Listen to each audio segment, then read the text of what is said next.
bibliography, we have included both popular books on astronomy and representative or especially interesting works from the scientific literature.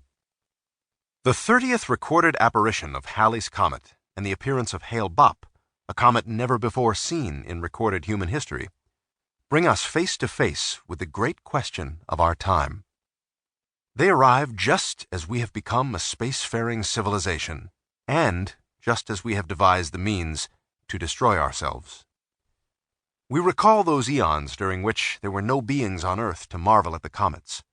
We hope, at least until the sun dies, that will never be the case again. You lift your children onto your shoulders that they may better see a comet, and in doing so, join a chain of generations that stretches back far beyond the reach of written memory. There is no cause more important than protecting that ancient and most precious continuity. Carl Sagan and Anne Druyan, Ithaca, New York, August 6th, 1985, and November 7th, 1996. Part 1. The Nature of Comets. Chapter 1. Astride the Comet. How vast is creation! I see the planets rise and the stars hurry by, carried along with their light.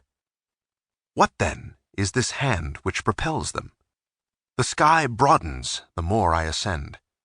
Worlds revolve around me, and I am the center of this restless creation. Oh, how great is my spirit! I feel superior to that miserable world lost in the immeasurable distance beneath me. Planets frolic about me. Comets pass by, casting forth their fiery tails, and centuries hence they will return, still running like horses on the field of space. How I am soothed by this immensity! Yes, this is indeed made for me. The infinite surrounds me on all sides. I am devouring it with ease. Gustave Flaubert, Smar, 1839, translated by Jim LeBlanc. These are the snows of yesteryear, the pristine remnants of the origin of the solar system, waiting frozen in the interstellar dark. Out here, trillions of orbiting snowbanks and icebergs are stored, gently suspended about the sun. They cruise no faster than a small propeller-driven aircraft would, buzzing through the blue skies of far-off Earth. The slowness of their motion just balances the gravity of the distant sun, and poised between feeble contending forces, they take millions of years to complete one orbit around that yellow point of light. Out here, you are a third of the way to the nearest star, or rather to the next nearest star. In the depth and utter blackness of the dark sky around you, it is entirely clear that the sun is one of the stars. It is not even the brightest star in the sky.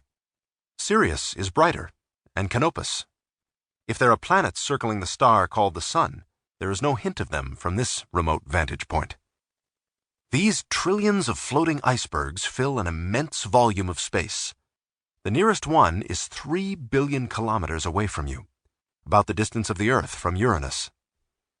There are many icebergs, but the space they fill, a thick shell surrounding the sun, is incomprehensibly vast.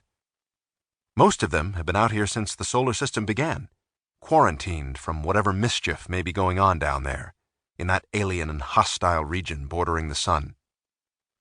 Beyond the occasional soft ping of a cosmic ray from some collapsed star at the other end of the Milky Way, hardly anything ever happens here. It is very peaceful. But something has happened. A gravitational intrusion, not by the sun or its possible planets, but by another star. It was slow in coming, and at its closest, it was never very near. You can see it over there, glowing faintly red, much dimmer than the sun. This cloud of icebergs has been carried with the sun on its motions through the Milky Way galaxy. But other stars have their own characteristic motions, and sometimes by accident approach us.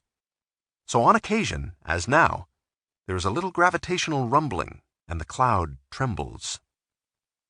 Since your iceberg is bound so weakly to the sun, even a little push or tug